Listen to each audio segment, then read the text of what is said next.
attention crisis, the stolen focus, why we can't pay attention, and how to regain our happiness. So according to a recent cross-sectional experiment, nearly 75% of adults in the United States report that they can't imagine living without their smartphones. That's a staggering number, considering that the smartphone is quite a recent addition in our lives as human beings. It's like only 30 years old or something like that. So in less than 2 decades, these small, sleek devices have transformed from a luxury to a necessity, rewiring our brains and altering our behavior. Now, to truly understand the gravity of smartphones addiction, let's take a step back in time. Throughout history, our attention spans have been challenged by various factors, but never as relentlessly as in the digital age. Now, in the early 2000s, the average human attention span was around 12 seconds. Fast forward to 2024, and it's plummeted to just 8 seconds, shorter than that of a goldfish. So we're competing with fish right now. This decline parallels the rise of smartphones, which are designed to constantly captivate our attention with the push notifications, likes, and messages. A psychologist by the name B.F. Skinner understood the power of variable rewards long before smartphones came into existence.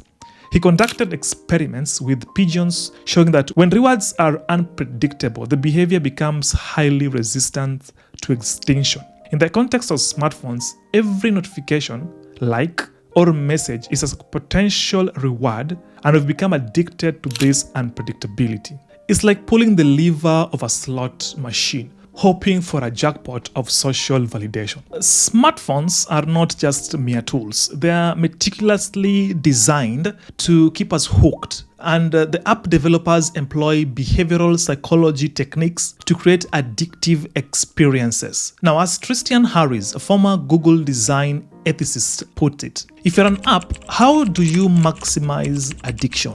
You make it as manipulative as possible, right? Our screens are filled with vibrant colors, infinite scrolling, and dopamine-inducing features that make us feel good, even if only temporarily. It's not just about the allure of variable rewards. It's also about the fear of missing out and the social pressure to stay connected, especially for the girl child.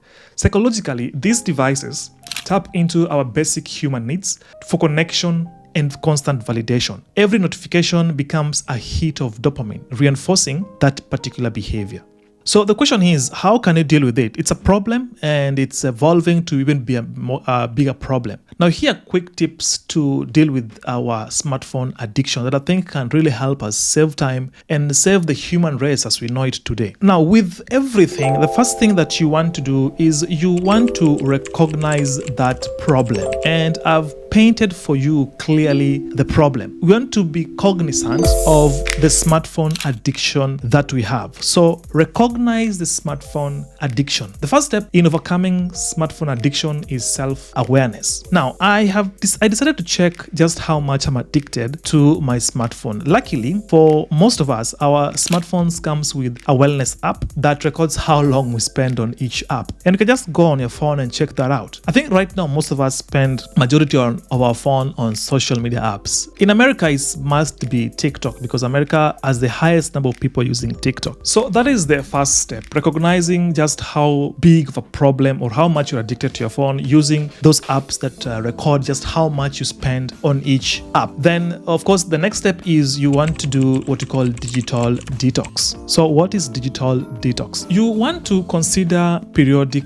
digital detox. Set aside specific times during the day or week where you disconnect completely from your phone. So you can use this time for meaningful activities or simply to be present in the moment. Now, the third way to deal with our smartphone addiction and our extinction as human race is to limit notifications. Now, for me, it's very easy. I've always limited my notifications and turned them off, especially for non-essential activities. Now, this helps to reduce the constant barrage of distractions and puts you in control of when you engage with your device. The fourth fourth way is you want to establish phone-free zones. So what do I mean here? You want to designate certain areas or times as phone-free zones. For example, making the dining table a sacred space for conversation, especially if you're in a family, can be really helpful. The third quick tip is you want to, of course, utilize the apps. Ironically, there are apps designed to help you curb smartphone addiction. Apps like Forest and Moment can track your phone usage and encourage you to stay off it. And then the sixth one, before we look at the other one, is mindful consumption. So you want to be mindful of how we spend on social media and our phones. Before opening an app, ask yourself why you're doing it. Is it out of habit or necessity? Practicing mindfulness can really be helpful to break the automatic urge to constantly check